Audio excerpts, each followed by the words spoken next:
Well जी हाँ दोस्तों, आप सभी का स्वागत है एक बार फिर से लर्न विद अवधेश के अंदर। और ये हमारा थर्ड पार्ट है मैट्रिक्स सीरीज का। इसके अंदर हम देखेंगे कि मैट्रिक्स के अंदर मल्टीप्लिकेशन होता कैसे है। इससे पुरानी हमारी दो सीरीज के अंदर हमने ये देखा कि मैट्रिक्स के अंदर एडिशन और सब्ट्रैक्शन कैसे होता है। हमारे ऑपरेशन, एसोसिएटिव और कम्यूटेटिव लॉज भी हमने देखे। और उससे पुरानी वाली मैट्रिक्स के अंदर हमने ये देखा कि टाइप्स ऑफ मैट्रिक्स क्या क्या होती है, क्या क्या उसके पार्ट्स होते हैं, और मैट्रिक्स एक्चुअल में होता क्या है। ठीक है, अब ये जो हमारा थर्ड पार्ट है इसके अंदर हम ये देखने जा रहे हैं कि मैट्रिक्स के अंदर मल्टीप्लिकेशन होता कैसा है। एक ये भी हमारा ऑपरेशन ऑफ मैट्रिक्स का ही पार्ट है, तो इसको हमने नाम दिया थर्ड मल्टीप्लिकेशन ऑफ मैट्रिक्स। ठीक है, अब हमने एक सीरीज ली वही सेम 1 2 3 4, और हमारा इधर हमने इस बार नंबर डिफरेंट कर दिए 5 6 7 8। अब देखो आपको क्या करना है, इनका क्या कराना है, मल्टीप्लिकेशन कराना है। तो आप कैसे कराओगे, इसकी फर्स्ट रो ले लो और इसका फर्स्ट कॉलम ले लो। तो जब हमने ये करा तो होगा क्या, आपको जस्ट करना क्या है, वन का ये जो वन है इसका मल्टीप्लाई कर दो इस 5 से, एक लगाओ एडिशन प्लस का साइन, और इस 2 का मल्टीप्लाई कर दो इस 7 से।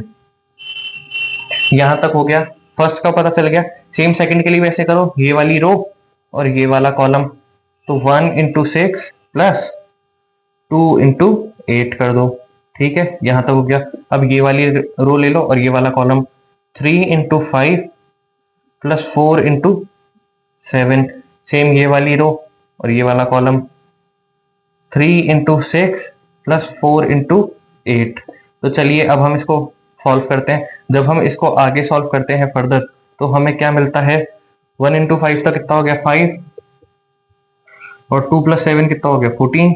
ठीक है, इधर हमें क्या मिलेगा 6 6 1 6, और 2 8 जा कितना हो गया 16। इधर हमें क्या मिलेगा 3 5 जा 15 प्लस 4 7 जा 28 हो गया। ठीक है, यहां तक हो गया।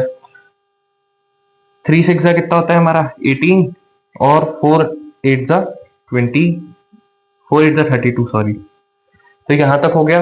अब हम इसको आगे पूरा कैलकुलेट करके जब हम इसको सॉल्व करते हैं तो 14 प्लस 5 कितना होता है हमारा 19 हो गया। पहला जो हमारा कॉलम आया, row column R1 C1 IJ वाला जो पहला पार्ट आया, IJ11 पार्ट आया जो हमारा, वो हमारा क्या आ गया 19 आ गया। 16 प्लस 6 कितना होता है 22 होता है। 28 प्लस 15 कितना होगा 43 होगा। ठीक है, और 18 प्लस 32 हमारा 50 होता है। तो इस तरीके से हम एक 2 इंटू 2 वाली फॉर्म के अंदर जब भी हमारी रो या मैट्रिक्स हो हमारी 2 इंटू 2 फॉर्म वाली, उसको हम इस अकॉर्डिंग मल्टीप्लाई कर सकते हैं। यहां तक क्लियर है? तो चलिए देख लीजिए, अगर आपको नहीं समझ में आया तो इसके बाद में हम जस्ट चल रहे हैं 3 इंटू 3 वाली फॉर्म पे। ठीक है, देखो जल्दी से करो इसको।